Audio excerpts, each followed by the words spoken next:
Assalamualaikum warahmatullahi wabarakatuh. Bapak-bapak, saudara sekalian, jemaah rahimakumullah, mari sama-sama kita buka pertemuan di ba'da maghrib ini dengan membacakan basmalah. Bismillahirrahmanirrahim. Innal hamdalillah nahmaduhu wa nasta'inuhu wa nastaghfiruh wa na'udzu billahi min shururi anfusina wa min sayyiati a'malina. Man yahdillahu fala mudilla lahu wa man yudlil fala hadiya lahu. Asyhadu an la ilaha illallah wa asyhadu anna Muhammadan abduhu wa rasuluh la nabiyya ba'da. Allahumma salli wa sallim ala Muhammad rasulillah wa ala alihi wa sahbihi ومن تبعه ووله إلى يوم القيامة. رب اشرح لي صدري ويسر لي أمري واحلل عقدة من لساني يفقهوا قولي. رب زدني علما وارزقني فهما. فقال الله تعالى في القرآن الكريم: أعوذ بالله من الشيطان الرجيم. يا أيها الذين آمنوا اتقوا الله حق تقاته wala tamutunna illa wa antum muslimun. Wahai orang beriman, bertakwa kepada Allah dengan hak, dengan benar, dan jangan kalian mati kecuali dalam keadaan sebagai seorang yang berserah diri kepada Allah, sebagai seorang muslim. Ya ayuhan nasu taqu rabbakum alladhi khalaqakum min nafsin wahidah wa khalaqa minha zawjaha وبث منهما رجالا كثيرا ونساء واتقوا الله الذي تساءلون به والأرحام إن الله كان عليكم رقيبا. يا أيها الذين آمنوا اتقوا الله وقولوا قولا سديدا يصلح لكم أعمالكم ويغفر لكم ذنوبكم ومن يطع الله ورسوله فقد فاز فوزا عظيما. Alhamdulillah, rasa syukur yang tak terhingga mari sama-sama kita haturkan kehadirat Allah Subhanahu wa taala yang telah melimpahkan rahmat, taufik dan hidayahnya kepada kita semua, yang memberikan kepada kita kekuatan, semangat, kesempatan sehingga kita bisa hadir di forum yang insya-Allah, di pertemuan yang diberkahi oleh Allah, di pertemuan yang dirahmati oleh Allah. Kita berkumpul di salah satu rumah Allah untuk sama-sama mempelajari ayat-ayat Allah. Ini tentu adalah satu pertemuan yang sangat dirindukan bagi orang-orang yang beriman kepada Allah dan Rasulnya. Pertemuan yang juga sangat dirindukan oleh para malaikat Allah. Karena malaikat Allah kalau berkumpul orang beriman dan mengkaji Al-Quran, maka malaikat bersesak-sesakan, berdesak-desakan, berkumpul ramai untuk mendengarkan ayat-ayat Quran itu dijelaskan. Sementara iblis lari. Kalau Quran dibacakan, iblis akan lari, malaikat yang akan datang bersama dengan diri kita semua. Makhluk Allah yang mulia yang mendoakan kita yang hadir insya-Allah. Selama pertemuan ini kita senantiasa dalam doa malaikat. Didoakan malaikat supaya kita menjadi orang-orang yang diridhai dan dirahmati oleh Allah Subhanahu wa taala. Jemaah rahimakumullah, malam hari ini kita akan mengkaji surah Al-Mu'minun, surah ke-23 ayat 1 sampai ayat 10 insyaallah. Satu surah yang familiar yang tadi ulun bacakan pada rakaat yang pertama tentang siapa orang-orang yang beriman, bagaimana orang-orang yang beriman kepada Allah. A'udzubillahi minasyaitonirrajim. Bismillahirrahmanirrahim. Qad aflahal mu'minun. Sungguh telah beruntung orang-orang yang beriman. Jadi di ayat ini yang pertama ini Allah jelaskan sungguh beruntung orang-orang yang beriman. Kita tentu dalam kehidupan ini mau mendapatkan keuntungan, keberuntungan, kesuksesan.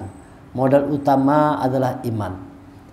Jadi ketika seseorang itu sudah memiliki iman kepada Allah, kepada Rasul, kepada malaikat, kepada kitab, kepada hari kiamat, qadar dan qadar, punya rasa iman di dalam hati, itu berarti dia sudah punya modal bekal untuk menjadi orang yang beruntung dalam kehidupan. Semua orang beriman pasti diberi Allah keberuntungan. Allah bersumpah, qad aflahal mu'minun, sungguh beruntung orang yang beriman. Nah, banyak orang-orang yang dalam hidup ini mau sukses, mau beruntung, tapi tidak memperhatikan bagaimana persoalan imannya.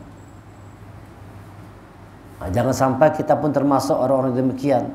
Jadi kalau kita betul-betul mau sukses, mau beruntung, maka perhatikan bagaimana kualitas iman kita. Apakah sudah baik iman kita? Al-Quran mengatakan, ulaika humul mu'minuna haqqan. Mereka itulah orang-orang yang benar-benar beriman. Mu'minina haqqan. Ada orang yang beriman, ada orang yang mu'minuna haqqan, orang yang benar-benar beriman. Nah, makanya kita berusaha jadikan diri kita ini orang yang benar-benar beriman kepada Allah. Kita buktikan keimanan itu. Bukan sekedar ucapan kata-kata, tapi pembuktian. Nah, dengan sikap kita, dengan perilaku kita, cermin sebagai orang yang benar-benar beriman kepada Allah. Bagaimana cerminan orang yang beriman kepada Allah? Allah jelaskan di ayat keduanya, alladzina hum fi salatihim khashi'un. Orang beriman itu kata Allah adalah orang yang khusyuk di dalam salatnya. Jadi orang beriman itu adalah orang-orang yang khusyuk di dalamnya. Maka kita bisa ambil makna nih. Berarti kalau ada orang yang belum khusyuk salatnya, berarti apa nih? Nah, orang beriman itu kata Allah adalah orang-orang yang khusyuk di dalam salatnya. Kalau ada orang salat kada khusyuk berarti apa nih? Nah, berarti belum beriman lagi. Barangkali kita seperti itu. Jarang kita menemukan kualitas salat yang khusyuk, termasuk ulun juga. Ngalih benar kita hendak ketemu khusyuk salat itu. Karena tidak kegampangan untuk mendapatkan kualitas khusyuk itu tidak mudah. Maka di dalam surah Al-Baqarah ayat 45 Allah mengatakan, wasta'inu bis sabri was salah wa innaha lakabiratun illa 'alal khashiin. Minta tolong kepada Allah, wasta'inu bis sabri was salah. Minta tolonglah kepada Allah dengan sabar dan salat. Wa innaha lakabiratun, kecualinya itu sangat berat. Sampai Allah menggunakan kata-kata kabir, padahal ada kata-kata sakil yang juga berarti berat. Qaulan tsaqila, kata-kata yang berat. Tetapi di sini Allah memakai istilah kata-kata kabir menunjukkan berat, dipakai kata-kata kabir. Wa innaha lakabiratun, itu artinya sesuatu yang berat, memang sangat teramat berat. Kalau beras berat, misalnya perang beras sepikul berat, tapi kita bisa menggunakan akal kita untuk bisa mengangkatnya. Bisa dipakai apa, pakai alat apa segala macam, sehingga benda yang berat bisa diangkat. Mobil yang berat tuh kan bisa diangkat, nah, tarik ke atas. Kayu-kayu yang berat-berat bisa diangkat orang dengan menggunakan akal pikiran. Tapi untuk mendapatkan kualitas salat yang khusyuk, ini kada kawa seperti itu. Kualitas salat yang khusyuk itu tidak kawa kita siasati pakai alat apa segala macam, tidak. Dia hanyalah dapat dengan keimanan yang benar kepada Allah. Kalau seseorang itu benar imannya kepada Allah, dia salat dengan rasa iman yang benar, maka akan hadir yang namanya kekhusyuan. Alladzina hum fi salatihim khashi'un. Orang yang beriman itu kata Allah adalah orang-orang yang di dalam salatnya itu mereka khusyuk mengerjakannya. Bagaimana supaya bisa khusyuk ini? Allah katakan selanjutnya dalam surah Al-Baqarah tadi, alladzina yadhunnuna annahum mulaqu rabbihim wa annahum ilaihi raji'un. Alladzina yadhunnuna annahum mulaqu rabbihim, yaitu orang-orang yang berprasangka, orang-orang yang menduga bahwa dia akan mulaqu rabbihim, bertemu dengan Rabb-nya. Jadi supaya salat itu khusyuk, Allah mengasihkan caranya. Apa itu? Hadirkan Allah di dalam salat kita. Bahwa di dalam salat itu kita harus sadar bahwa kita sedang bertemu dengan Allah. Mulaqu rabbihim, bertemu dengan Rabb kita di dalam salat. Kalau kita salatnya khusyuk, ketemu Allah di dalam salat itu. Tapi kalau salatnya tidak ada khusyuk, ketemu siapa? Bisa ketemu dompet dalam salat, kalau ketemu apa macam-macam ketemu. Bisa ketemu teman dalam salat, bisa ketemu macam-macam ya bisa ketemu. Kalau orang itu betul-betul hadir rasa khusyuk, maka di dalam solat itu dia mulaqu rabbihim, dia bertemu dengan Rabbnya. Jadi solat itu media kita untuk bertemu Rabb kita. Inilah hebatnya ibadah solat ini. Tidak ada agama lain itu yang sampai ke sana. Sampai bisa bertemu dengan Rabb itu tidak ada. Agama manapun, ajaran apapun, tidak ada ajaran itu yang sampai bertemu dengan Rabbnya, bertemu dengan Tuhannya, bertemu dengan Allah. Tidak ada. Agama yang lain tidak ada demikian. Hanya ada di dalam agama Islam. Kita punya kesempatan untuk bertemu dengan Rabb kita. Kapan waktunya itu? Di dalam solat. Kapan bertemu Rabb kita? Kalau kita mengerjakan dengan penuh kekhusyuan. Maka kita bertemu Rabb kita. Apabila sudah kita bertemu dengan Rabb Tuhan kita, maka kita akan dapat konfirmasi dari Allah itu. Kenapa kita perlu bertemu Allah? Untuk meminta konfirmasi, untuk kita minta pelajaran dari Allah. Kira-kira ini apa yang harus dikerjakan. Nah, kita konfirmasi. Kira-kira tadi dari asar ke maghrib ini kita berbuat apa? Apa kebaikan? Ya Allah, apakah tadi dari asar ke maghrib aku penuh banyak dengan kebaikan? Atau jangan-jangan banyak berbuat salah, banyak berbuat buruk? Konfirmasi. Lalu Allah pun memberikan jawaban. Jawaban itu ada di dalam sholat. Maka dia katakan sholat itu adalah dialog antara hamba dan abdinya.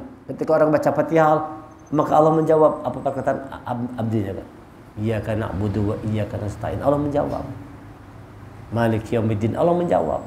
Karena memang sholat itu media kita untuk berkomunikasi dengan Rabb kita. Mulaqu rabbihim, bertemu dengan Rabb kita. Dan pertemuan itu hanya akan terjadi kalau kita mendapatkan kualitas sholat yang khusyuk. Maka supaya khusyuk itu hadirkan bahwa dalam sholat ini kita bertemu dengan Rabb kita. Maka tidak boleh berbarangan kita sholat itu. Kalau sudah sholat misalnya sering terlambat terus, gimana mau ketemu? Sering masbuk terus. Makanya orang-orang yang beriman, dia akan serius dengan sholat itu.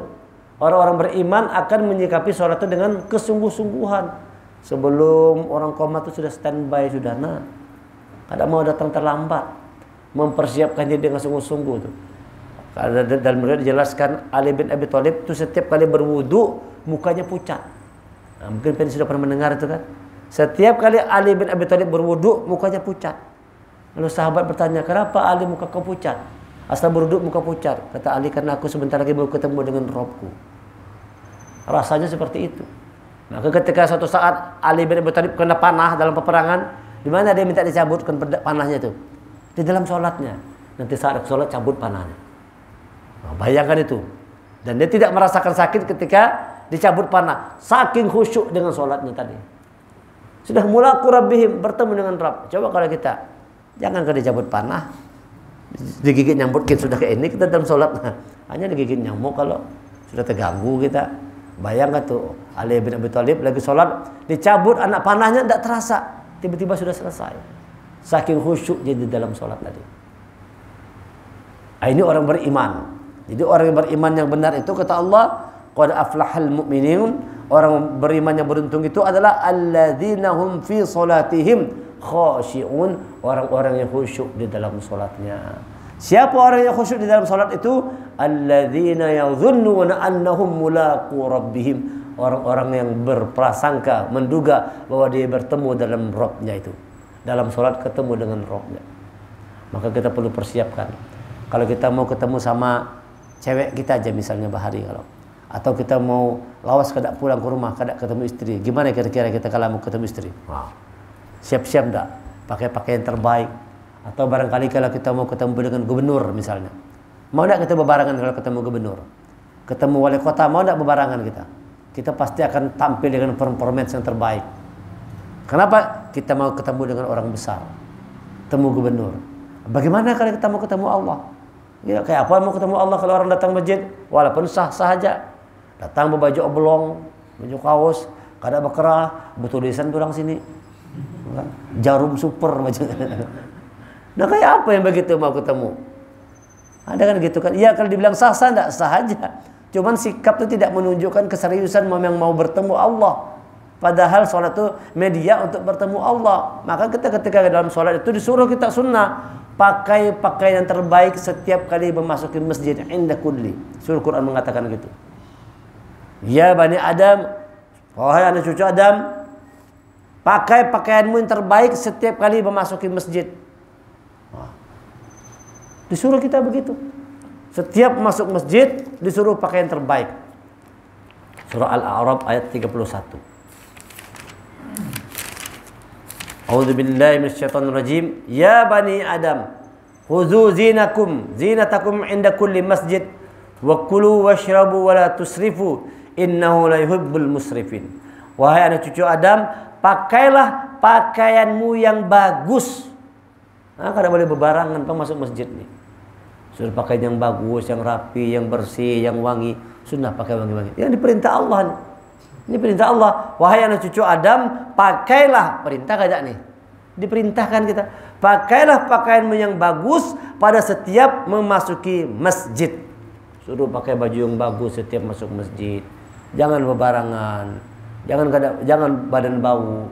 Ya, kalau jangan mengganggu kiri kanan. Jangan habis berokok langsung sholat, mulut bau rokok. Nah kan kita suruh tuh bersiwak, berkumur-kumur, supaya jangan sampai menghadap Allah tuh habis makan jengkol langsung sholat, bau jengkol mulut. Nah, kurang bagus.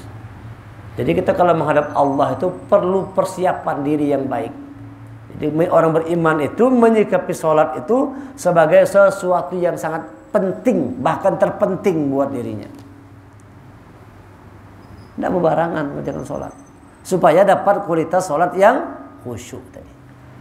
Allah perintahkan setiap masuk masjid pakai pakaian yang bagus, karena kita mau bertemu dengan Rabb kita.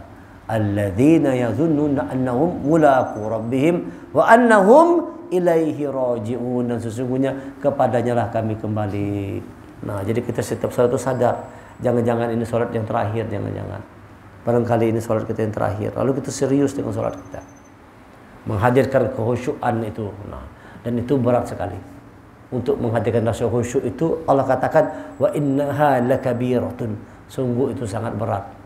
Illa 'alal khashiin, kecuali bagi orang-orang yang khusyuk. Nah, orang yang khusyuk, yang ringan dalam mengerjakan sholat dengan sungguh-sungguh. Orang yang tidak khusyuk terasa berat, beban. Sholat itu bagi orang yang tidak punya khusyuan beban. Ketika imam baca panjang, bahiyam panjang benar, nah beban. Bah panjang benar ayatnya. Kalau bulan puasa kan itu, kalau pas tarawih, bahiyam lawas benar ini, nah beban. Biasa kita gitu tuh, 8 tarawih begitu. Berapa sudah nih? Berapa sudah? Apa sudah? Kalau sudah dengar 8 rakaat, wah, parak sudah bulik, semangat. Nah, kan begitu. Terasa beban. Karena memang Allah katakan dia berat. Illa 'alal khashiin, kecuali bagi orang-orang yang khusyuk. Siapa orang yang khusyuk itu? Yaitu orang-orang yang menduga, menyangka bahwa dia bertemu dengan Rabb-nya itu, dan dia yakin bahwa dia akan kembali kepada Rabb-nya. Lalu disikapi sholatnya itu dengan sungguh-sungguh, dengan penuh rasa kekhusyuan. Maka bapak-bapak sekalian, saudara-saudara sekalian, hadirkan rasa khusyuk di dalam setiap kita sholat. Dan kekhusyuan itu akan hadir mulai kita berwudhu itu. Nah, jadi kalau kita berwudhu itu jangan bebarangan juga. Kalau jangan aja ada orang praktik orang berwudhu itu misalnya gitu aja kan. Nah, pas kepala tuh gini aja. Gitu-gitu aja, jambul aja. Nah. Iya, kalau bilang sah aja kan. Tapi kurang serius. Dalam wudu tuh kita ada tata cara yang benar untuk berwudu, suruh berdoa. Jangan dari situ mulai kita mati untuk menghadirkan rasa khusyuk. Berwudu pelan-pelan, tenang berwudu, setiap masuk semua duduk berdoa, cuci muka, minta supaya wajah kita ini wajah yang mencerminkan rahman rahim Allah. Waktu basuh tangan kita minta supaya tangan kita jangan suka menolong, memberi. Waktu kita basuh kepala kita minta supaya pikiran kita ini jernih, berpikir yang positif. Kita minta jauhkan segala pikiran negatif. Waktu kita membasuh kaki kita minta supaya kaki kita ini melangkah ke tempat-tempat yang diridhoi oleh Allah. Sambil wudu itu berdoa terus. Nah, itu supaya menghadirkan rasa khusyuk di dalam sholat kita. Ini orang beriman, orang beruntung itu adalah orang yang khusyuk di dalam sholatnya. Yang kedua, walladzina hum 'anil lagwi mu'ridun, dan orang yang menjauhkan diri dari perbuatan dan perkataan yang tidak berguna. Ini berkait semua nih.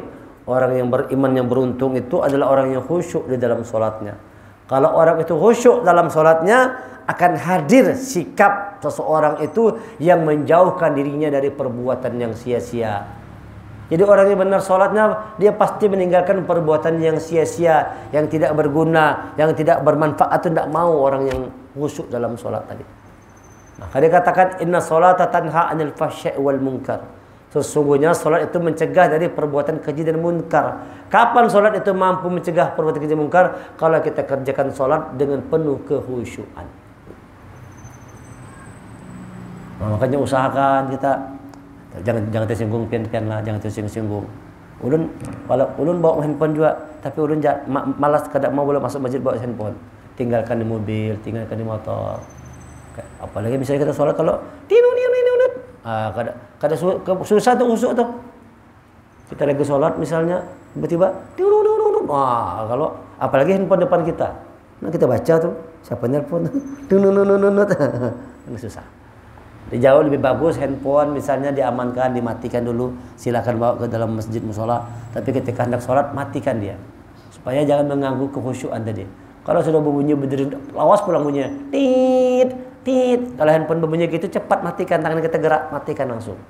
Kalau misalnya kita tadi lupa mematikan, tiba-tiba ada orang nelpon, jangan kita gini-gini aja. Sini berbunyi ini mengganggu kiri kanan semua. Ganggu. Jadi gimana caranya? Gerak, masukkan tangan ke kantong, matikan, matikan langsung. Nah, boleh gitu. Daripada dia berbunyi lawas, kalau orang terganggu, suara imam kalah dengan suara handphone, nyaringan suara handphone. Nah, gimana mau menghadirkan rasa khusyuk tadi? Jadi usahakanlah kita kalau bagus itu ya tidak perlu bawa handphone ke dalam masjid, simpan di mobil, simpan di motor. Kalaupun dibawa ke dalam masjid, matikan terlebih dahulu. Matikan handphone setumat aja kalau jangan sampai dia mengganggu dalam sholat kita tuh. Terganggu sholat. Kita terganggu, kiri kanan terganggu juga. Nah, gimana menghadirkan rasa khusyuk? Sekarang banyak coba perhatikan kalau kita sholat di depannya banyak orang-orang handphone tuh. Kalau sampai sholat di simpang, di depan tuh nah, hamburan pun berbunyi-bunyi. Mata kita begini biasanya tuh nah. Mau tidak mau tuh tergerak mata kita hendak melihat kayak ini juga. Nah, terganggu kekhusyuan. Jadi usahakan kalau bisa simpan di kendaraan ataupun kalau mau dibawa matikan dulu handphonenya, jangan sampai dia berdering ketika kita sedang melaksanakan sholat itu mengganggu kekhusyuan. Jadi orang yang khusyuk dengan sholatnya itu Allah katakan walladzina hum 'anil lagwi mu'ridun. Orang-orang yang khusyuk itu akan menjauhkan diri dari perbuatan dan perkataan yang tidak berguna. Jadi orang yang khusyuk sholatnya, orang beriman hanya mau melakukan perbuatan yang berguna dan perkataan yang berguna. Perbuatan dan perkataannya, karena hidup ini dua aja. Kalau kada berbuat sesuatu pasti mengucapkan sesuatu. Dalam sholat itu aja kita. Dalam sholat itu kita melakukan sesuatu kalau perbuatan. Ada perbuatan. Dan ada ucapan. Apa ucapan kita? Alhamdulillahirabbil alamin. Ar-Rahmanir-Rahim. Nah, mulut kita mengucapkan ayat-ayat Allah. Fitrah manusia itu, mulut ini dua aja fitrahnya. Membaca Quran dengan berzikir. Itu fitrah manusia. Fitrah mulut kita ini sesungguhnya adalah untuk membaca kalamullah Al-Quran, untuk banyak-banyak berzikir. Kalau mulut banyak pandir yang tidak berguna, itu dipertanyakan tuh kualitas imannya. Nah, sholat rajin, tapi menyambati orang rajin juga, itu dipertanyakan kualitas sholatnya.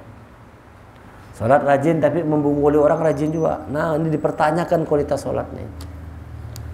Sholat rajin, tapi sombong, tapi angkuh, itu dipertanyakan kualitas sholatnya. Walladzina hum 'anil lagwi mu'ridun. Orang beriman itu kata Allah adalah orang-orang yang mencegah dirinya dari perbuatan dan perkataan yang sia-sia, yang tidak berguna, yang tidak bermanfaat. Kalau katakan di dalam surga itu la yasma'una fiha lagwa wala ta'thima. Tidak terdengar la yasma'una fiha lagwa wala ta'thima. Tidak terdengar perkataan yang sia-sia dan perkataan dosa. Dalam surga itu kada ada orang yang berkata sia-sia, itu kada ada. Orang yang berkata dosa, yang menyambati orang yang caci maki, cela mencela, tidak ada. Dalam surga apa ucapannya? Illa qilan salaman salama. Kecuali ucapan salam. Salam, assalamualaikum, assalamualaikum. Nah itu tanda-tanda makhluk surga. Ciri-ciri makhluk surga setelah ketemu orang menebarkan salam. Assalamualaikum, apa kabar? Assalamualaikum. Ucapkan salam, berikan senyuman. Nah itu orang beriman begitu. Tidak ada mau mengucapkan sesuatu yang sia-sia. tidak akan mau melakukan dan mengucapkan sesuatu yang tidak berguna. Ini orang yang benar-benar beriman kepada Allah. Qad aflahal mu'minun alladzina hum fi salatihim khashi'un walladzina hum 'anil lagwi mu'ridun. Sungguh beruntung orang beriman, yaitu orang-orang yang khusyuk di dalam salatnya dan orang-orang yang menjauhkan diri dari perbuatan dan perkataan yang tidak berguna. Nanti isi neraka tuh banyak diisi oleh orang-orang yang melakukan perbuatan dan perkataan yang tidak berguna. Quran jelas surah Qaf tuh. Isi neraka itu adalah orang-orang yang banyak selama hidup tuh berbuat dan berucap sesuatu yang tidak ada manfaatnya sama sekali. Yang tidak membawa kebaikan. Tidak ada kebaikan sama sekali. Kita jangan demikian. Orang beriman harus menjaga ucapan, tindakannya dijaga. Yang setiap kali berucap, setiap kali bertindak haruslah sesuatu yang mendatangkan kemaslahatan, kebaikan, kebergunaan, baik bagi diri kita maupun bagi orang lain. Itu yang kedua, ciri-ciri orang beriman. Yang ketiga, walladzina hum lizzakati fa'ilun, dan orang-orang yang menunaikan zakat. Nah, zakat, orang beriman tuh menunaikan zakat. Orang beriman mungkin berzakat. Itu yang ketiga. Yang berikutnya, walladzina hum li furujihim hafizun, dan orang-orang yang memelihara kemaluannya, menjaga kehormatan diri. Orang beriman itu menjaga kehormatan diri. Diartikan menjaga kemaluan bukan sekedar yang di bawah itu aja. Malu itu kan luas, kalau itu namanya alat, itu namanya kemaluan kan. Tapi yang namanya beriman itu dia punya sifat malu. Ini pas bola. Maka dia harus mengatakan malu itu sebagian daripada iman. Sifat malu. Sahabat Rasulullah yang bernama Utsman bin Affan terkenal sebagai orang yang sangat pemalu. Asal jangan malu-maluin. Kalau malu-maluin kan lagi kan. Sifat pemalu itu harus ada. Malu kita, kalau aib kita diceritakan itu kan malu, kada malu. Maka orang beriman menjaga, tidak boleh menceritakan aib orang lain. Jangankan aib orang lain, aib dirinya pun tidak boleh.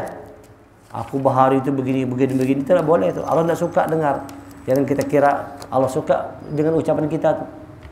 Allah ingin menutupi aib kita, tapi justru kita membuka aib kita sendiri.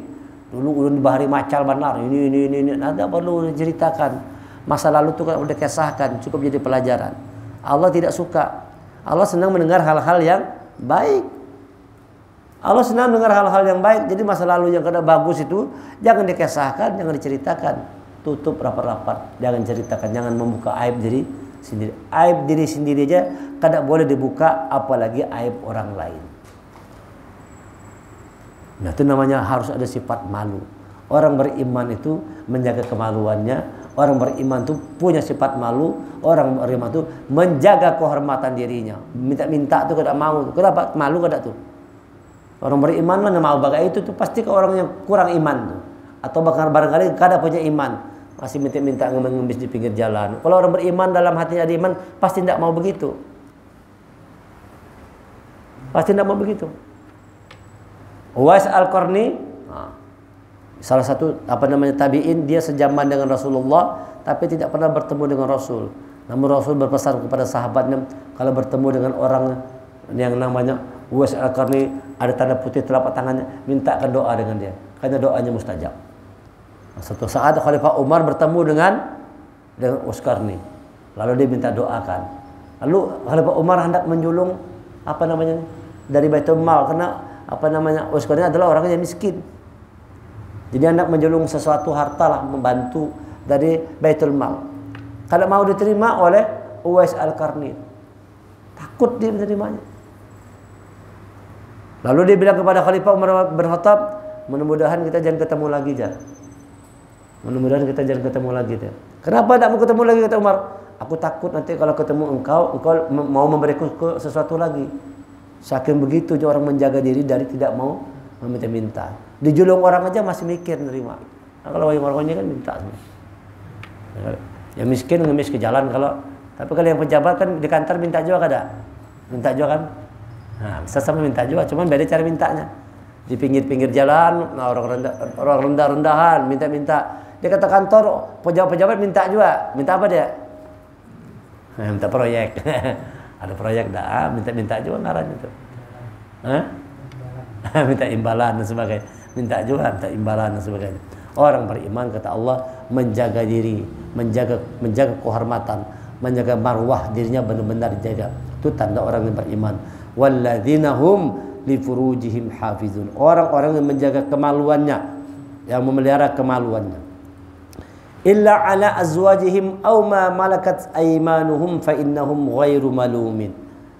Kecuali terhadap istri-istri mereka atau hamba-hamba sahaya mereka yang mereka miliki, maka sesungguhnya mereka tidak tercela. Boleh kita bahasanya itu di tempat yang tepat, menyalurkan hasrat itu di tempat yang tepat. Ya, boleh kita. Fabadi batagha wara dzalika fa ulaika humul adun. Tetapi barang siapa mencari di balik itu atau berzina dan sebagainya, maka mereka itulah orang-orang yang melampaui batas. Ada orang yang ingin menyalurkan hasratnya dengan cara berzina, naudzubillah, melampaui batas. Selanjutnya walladzina hum li amanatihim wa ahdihim raun, dan sungguh beruntung orang yang memelihara amanat-amanat dan janji. Orang beriman itu memelihara amanah. Maka kata-kata amanah, amin, iman itu dari kata yang sama. Amanah, amanah, imana, iman, amin, amanah itu sama kata-katanya. Artinya orang beriman itu Allah katakan adalah orang yang menjaga amanah. Kalau diberi amanah itu betul-betul amanah dijaganya. Kalau dia berjanji, janjinya benar-benar ditepati. Walladzina hum li amanatihim wa ahdihim raun. Orang-orang yang menjaga amanah dan menjaga janjinya, memelihara dan melihara janji-janjinya. Makanya jangan bebarangan berjanji-janji ini. Mungkin kalau ditepati. Nah, sekarang kan orang mudah berjanji tapi tidak ditepati. Banyak manusia seperti itu. Orang yang beriman kata Allah, dia senantiasa menjaga amanah. Anak itu amanah kada? Istri amanah tidak? Harta yang Allah berikan amanah tidak? Rumah yang Allah berikan kepada kita amanah, itu amanah semua tuh. Apa yang Allah berikan kepada kita itu adalah amanah dari Allah. Maka orang beriman tuh dia memelihara amanah. Dia menjaga amanah tadi. Kalau kita beranggapan bahwa anak itu adalah amanah dari Allah, maka orang beriman akan jaga anaknya itu menjadi orang yang beriman. Anak, istri, harta, rumah, apapun yang dia miliki, dia sikapi itu sebagai amanah dari Allah untuk dijaga baik-baik, untuk digunakan, diarahkan kepada jalan Allah Subhanahu wa taala. Dan selalulah berusaha untuk menepati janji. Itu orang yang beriman yang beruntung tadi. Dia jaga amanah dan menepati janji. Walladzi, yang berikutnya, walladzina hum ala salawatihim yuhafizun, serta orang yang memelihara salatnya. Salawatihim yuhafizun, salatnya dijaga, dipelihara. Dirinya dijaga, kehormatan dijaga, salatnya dijaga, hatinya dijaga, menjaga betul-betul diri kita ini. Dari salat ke salat itu orang beriman betul-betul menjaga dirinya. Nih kita nih dari maghrib nih menunggu isya nih, kita harus menjaga diri nih. Maka kita kumpul begini supaya tetap terjaga. Jadi berbuat sesuatu yang bermanfaat, yang berguna, yang bernilai, berbuat sesuatu yang mendatangkan keimanan, ketakwaan kita kepada Allah. Nah, ini orang beriman demikian, betul-betul menyikapi sholat itu sebagai yuhafizun, dijaga, yang mesti dipelihara. Jaga sholat kita itu. Orang yang menjaga sholatnya, dia akan dijaga oleh Allah. Sebaliknya orang yang mengabaikan sholatnya, dia juga akan diabaikan oleh Allah. Jaga sholat kita ini. Amalan yang pertama kali dihisab oleh Allah adalah sholat kita. Kalau sholatnya benar, diterima semuanya. Semua kuncinya adalah sholat. Kalau sholat kita bujur, bujur segala amal kita. Di dalam sholat itu adalah satu amal ibadah yang lengkap. Lengkap dalam sholat itu. Dalam sholat itu rukun Islam ada semua. Dalam sholat itu ada semua rukun Islam. Rukun Islam yang pertama apa? Syahadah. Ada nggak syahadah dalam sholat? Asyhadu an la ilaha illallah. Allah syahadah. Yang kedua sholatnya sendiri sudah ada. Yang ketiga apa yang ketiga? Zakat. Yang ketiga puasa. Dalam sholat ada tak puasanya? Ada, kan tidak boleh makan kita. Mana ada orang puasa sholat sambil makan? Tidak sah, batal sholatnya. Tidak boleh kan? Ya kan? Tidak ada orang sambil sholat sambil makan. Makan ada kan? Batal sholatnya. Berarti orang sedang dalam sholat ada nilai puasa. Ada tidak nilai zakatnya? Ada nilai zakatnya. Mana tuh nilai zakatnya? Assalamualaikum warahmatullahi. Selamat, memberikan keselamatan, kesejahteraan di sebelah kanan. Assalamualaikum warahmatullahi. Memberikan keselamatan sebelah kiri. Ada tidak hajinya? Ada. Mana hajinya? Kita menghadap ke Baitullah. Nah, lihat, sholat ini di dalamnya merangkum semua rukun iman, rukun Islam. Sholat itu merangkum semua rukun Islam. Syahadahnya ada, sholatnya ada, puasanya ada, zakatnya ada, hajinya ada, terangkum di dalam ibadah sholat. Maka kalau sholatnya benar, benar semuanya. Kalau sholatnya benar, benar syahadahnya. Karena tadi sholatnya khusyuk, benar syahadahnya. Kalau sholatnya benar, maka kita baru paham. Oh, pantas kata Rasulullah, yang pertama dihisab sholatnya. Kalau sholatnya diterima seberataan. Kalau sholatnya ditolak, tolak semua. Kuncinya sholat. Nah, maka perbaikilah kualitas sholat, jaga. Walladzina hum ala sholawatihim yuhafizun. Jaga sholat kita itu, dipelihara bujur-bujur. Ulaika humul warithun. Mereka itulah orang yang akan diwarisi dengan apa? Warisan kepada orang beriman yang beruntung tadi. Alladzina risunal firdaus hum fiha khalidun, yakni yang akan mewarisi surga firdaus, mereka kekal di dalamnya, surga yang tertinggi. Jadi Allah menempatkan orang yang betul-betul beriman ini di tempat yang tertinggi di surga, Jannatul Firdaus, surga yang terbaik, yang tentunya menjadi juga harapan kita semua. Kalau berdoa, mintalah surga, dan mintalah surga Jannatul Firdaus. Bagaimana untuk mendapatkan surga Firdaus? Kata Allah, allazina hum fi salatihim khushu'un. Buat setiap salat itu nilainya khusyuk. Buat dengan khusyuan. Yang kedua, wallazina hum 'anil lagwi mu'ridin. Jauhkan diri kita ini mu'ridun dari semua perkataan dan perbuatan yang sia-sia. Kalau mau dapat surga, hindarkan diri kita ini dari perbuatan dan perkataan yang tidak berguna, tidak bermanfaat. Walladzina hum li furujihim hafizun. Orang-orang yang selalu menjaga kehormatan dirinya, kemaluannya, orang-orang yang punya rasa malu. Kemudian siapa lagi dia? Wallazi li amanatihim mu'adihim ra'un. Yang keempat yaitu orang-orang yang selalu menjaga amanah dan janjinya. Selalu menjaga amanah dan janji. Walladzina hum ala salawatihim yahfizun. Yang kelima, orang-orang senantiasa menjaga salatnya itu. Jadi ada 5 nih. Jaga salat khusyuk, jaga perkataan dan perbuatan dari sia-sia, jaga kehormatan, kemaluan diri kita, jaga kehormatan kita. Yang keempat, jaga amanah, jaga janji. Yang kelima, pelihara sholat. Yang kelima, memelihara sholat. Masya Allah, orang beriman akan memelihara sholatnya. Kan gitu kan? Kalau dalam hati kita ada iman, kita pasti memelihara sholat kita. Kita maunya sholat tuh di tempat yang terbaik. Setiap sholat kita mau berusaha sholat kita tuh di masjid, walaupun boleh di kantor, boleh di rumah. Tapi orang beriman dia selalu mau yang terbaik. Masjid tempat terbaik untuk sholat berjemaah bagi laki-laki. Maka walaupun kita di pasar, walaupun di kantor, sudah menjelang zuhur, masuk ke masjid sholat. Beda dengan sholat di kantor tuh, kehusyuannya akan beda. Kita barangkali pernah juga kalau 1 kali 2 kali gitu, barangkali pas kada sempat lagi ke masjid, sholat di rumah, beda suasananya. Betul nggak tuh, bapak-bapak? Benar kada? Kita sholat sorangan di rumah dengan berjamaah di masjid, mana terasa lebih nyaman? Di masjid jauh lebih terasa lebih enak, lebih nikmat.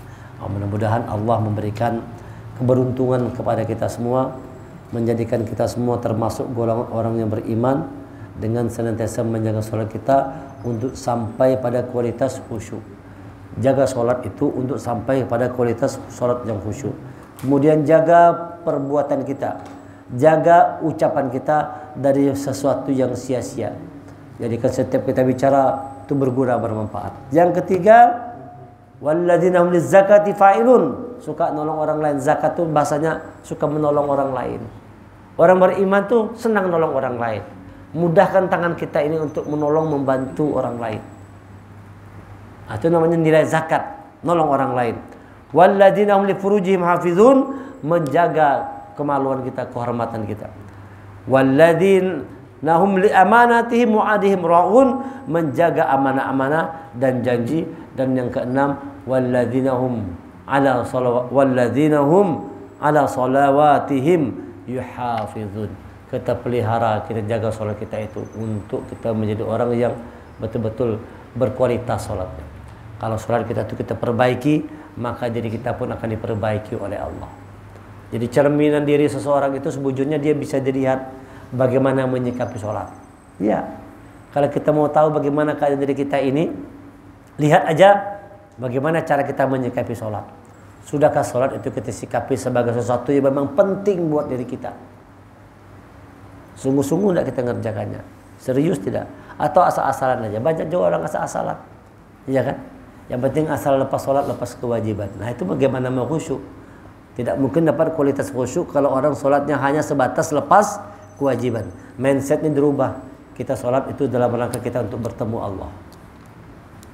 Untuk bertemu Allah, maka kita harus tampil di hadapan Allah dengan tampil yang terbaik. Pakai baju yang bagus, pakai wangi-wangi, badan dalam keadaan harum, sudah segar, sudah mandi dan sebagainya. Menghadaplah Allah itu dengan sikap betul-betul berharap ingin mau bertemu Allah, supaya dari dalam salat itu kita bisa mendapatkan petunjuk dari Allah apa yang mesti kita jalankan, apa yang mesti kita lakukan, apa yang mesti kita hindari. Allah memberikan hidayah petunjuknya kepada kita semua. Lewat salat itu barangkali dah turun petunjuk Allah. Lewat ibadah salat itu turun petunjuk Allah. Luar biasa nilai kulit salat ini. Kalau kita belajar tidak pernah habis-habis kering-keringnya kalau kita mengkaji nilai-nilai yang terkandung di dalam ibadah salat ini. Maka dalam azan disebutkan hayya 'alas shalah, hayya 'alal falah.